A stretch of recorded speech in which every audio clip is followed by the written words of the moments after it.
ಆರೋಗ್ಯ ಸಚಿವರು ಮಿಸ್ ಮಾಡದೆ ಈ ಸ್ಟೋರಿಯನ್ನ ನೋಡಲೇಬೇಕು. ಕಾರಣ ಕರ್ತವ್ಯ ನಿಭಾಯಿಸೋ ನೆಪದಲ್ಲಿ ಅಕ್ರಮ ಎಸ್ಕಲ್ ಆಗ್ತಾ ಇದೆ ಅನ್ನುವಂಥ ಗಂಭೀರ ಆರೋಪ ಕೇಳೋದಕ್ಕೆ ಸಿಗ್ತಾ ಇದೆ. ಹಾಗಾಗಿ ಮಿಸ್ ಮಾಡದೆ ಆರೋಗ್ಯ ಸಚಿವರು ಈ ಸ್ಟೋರಿಯನ್ನ ನೋಡಲೇಬೇಕು.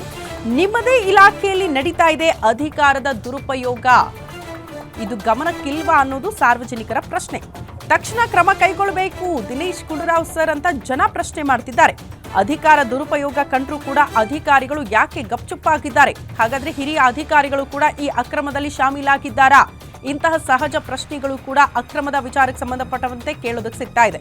ವಿಜಯನಗರ ಜಿಲ್ಲಾ ಆರೋಗ್ಯಾಧಿಕಾರಿಗಳಿಂದ ಅಧಿಕಾರದ ದುರ್ಬಳಕೆ ಆಗಿದೆಯಂತೆ. ಕೆಪಿಎಂಇ ರಿಜಿಸ್ಟ್ರೇಷನ್ ಮಾಡುವಲ್ಲಿ ನಡೆಯುತ್ತಂತೆ ಅತಿದೊಡ್ಡ ಅಕ್ರಮ. ನಿಯಮ ಪಾಲಿಸದೆಯೇ ಕೆಪಿಎಂಇ ರಿಜಿಸ್ಟ್ರೇಷನ್ ಆಗ್ತಾ ಇದೆ ಅನ್ನುವಂಥ ಆರೋಪ ಕೇಳೋದಕ್ಕೆ ಸಿಗ್ತಾ ಇದೆ. ರಿಜಿಸ್ಟ್ರೇಷನ್ ಮಾಡಿರುವ ಆರೋಗ್ಯಾಧಿಕಾರಿ ವಿರುದ್ಧ ಶಂಕರ್ ನಾಯಕ್ ವಿರುದ್ಧ ಆಕ್ರೋಶ ಹೊರಹಾಕ್ತಿದ್ದಾರೆ. ಲಕ್ಷಾಂತರ ಹಣ ವಸೂಲಿ ಮಾಡ್ತಿದ್ದಾರಂತೆ ಶಂಕರ್ ನಾಯಕ್. ಕಟ್ಟಡ ಸಂಪೂರ್ಣ ಆಗದೆ 100 ಹಾಸಿಗೆ ಆಸ್ಪತ್ರೆಗೆ ಹೆಂಗ್ರಿ ಪರವಾನಗಿ ಕೊಟ್ರಿ ಅಂತ ಪ್ರಶ್ನೆ ಬರ್ತಾ ಇದೆ. ರಾಜ್ಯ ವಾಯು ಮಾಲಿನ್ಯ ನಗರಸಭೆ ಪ್ರಮಾಣ ಪತ್ರ ಕೂಡ ಇಲ್ಲ, ಅಗ್ನಿಶಾಮಕ ದಳದ ಪ್ರಮಾಣ ಪತ್ರ ಕೂಡ ಇಲ್ಲ, ಆದ್ರೆ ನೀವು ಮಾತ್ರ ಪರವಾನಗಿ ಕೊಡ್ತಾ ಇದ್ದೀರಿ. ಸಮರ್ಥ ಆಸ್ಪತ್ರೆಗೆ ಅಕ್ರಮವಾಗಿ ಪರವಾನಗಿಯನ್ನ ಶಂಕರ್ ನೀಡಿದ್ದಾರೆ ಎನ್ನುವಂಥ ಗಂಭೀರ ಆರೋಪ ಕೇಳೋದಕ್ಕೆ ಸಿಗ್ತಾ ಇದೆ.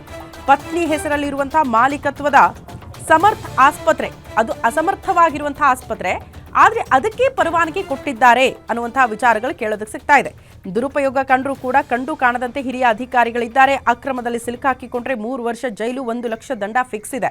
ಆದ್ರೂ ಕೂಡ ಕ್ರಮ ಯಾಕಿಲ್ಲ ಇವರ ವಿರುದ್ಧ ಅಂತ ಜನ ಪ್ರಶ್ನೆ ಮಾಡ್ತಿದ್ದಾರೆ.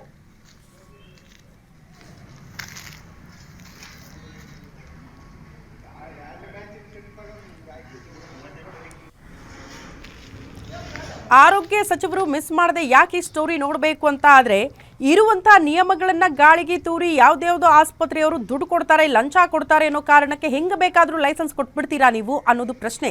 ಈ ರೀತಿ ಲೈಸೆನ್ಸ್ ಕೊಟ್ಟಿದ್ದಾರೆ ಅಕ್ರಮವಾಗಿ. ಯಾವುದೇ ರೀತಿಯ ಪರವಾನಗಿಯನ್ನ ಅಂದ್ರೆ ಬೇರೆ ಬೇರೆ ಇಲಾಖೆಯಿಂದಲೂ ಕೂಡ ಪರವಾನಗಿ ಪಡೆದುಕೊಳ್ಬೇಕಲ್ಲ. ಒಂದು ಆಸ್ಪತ್ರೆ ಸಿದ್ಧವಾಗಿ ಅದು ಇನಾಗ್ರೇಷನ್ಗೆ ರೆಡಿ ಆಗಿದೆ ಅಂದ್ರೆ ಯಾವ ಇಲಾಖೆಯಿಂದಲೂ ಯಾವ ಪರ್ಮಿಷನ್ ಅನ್ನ ಪಡೆದುಕೊಳ್ಳದೆ, ಯಾವುದೇ ನಿಯಮಗಳನ್ನ ಕೂಡ ಪಾಲನೆ ಮಾಡದೆ ಈ ಆಸ್ಪತ್ರೆಗೆ ಆರೋಗ್ಯ ಇಲಾಖೆಯಿಂದ ಈ ಅಧಿಕಾರಿ ಹೆಂಗ್ರಿ ನೀವು ಪರವಾನಗಿ ಮಾಡಿಕೊಟ್ರಿ ಅನ್ನೋದನ್ನ ಪ್ರಶ್ನೆ ಮಾಡ್ತಿದ್ದಾರೆ. ಕಾರಣ ಇಷ್ಟೇ, ಲಂಚ ಸಿಗ್ತಾ ಇದೆ, ಕೇಳದಷ್ಟು ದುಡ್ಡು ಕೊಡ್ತಿದ್ದಾರೆ, ಕೈ ಬೆಚ್ಚಗೆ ಮಾಡ್ತಿದ್ದಾರೆ. ಆ ಕಾರಣಕ್ಕೆ ನಾವು ಪರವಾನಗಿ ಕೊಡ್ತಿದ್ದೀವಿ ಅಂತ ಈ ಅಕ್ರಮದಲ್ಲಿ ಶಾಮೀಲಾಗಿರುವಂತಹ ಶಂಕರ್ ನಾಯಕ್ ಅವ್ರನ್ನ ನೋಡಿದ್ರೆ ಅರ್ಥ ಆಗ್ತಾ ಇದೆ. ಜನಸಾಮಾನ್ಯರು ಇದನ್ನು ಪ್ರಶ್ನೆ ಮಾಡ್ತಿದ್ದಾರೆ. ದಯವಿಟ್ಟು ಇವರ ವಿರುದ್ಧ ಕ್ರಮ ಕೈಗೊಳ್ಳಿ ಅಂತ.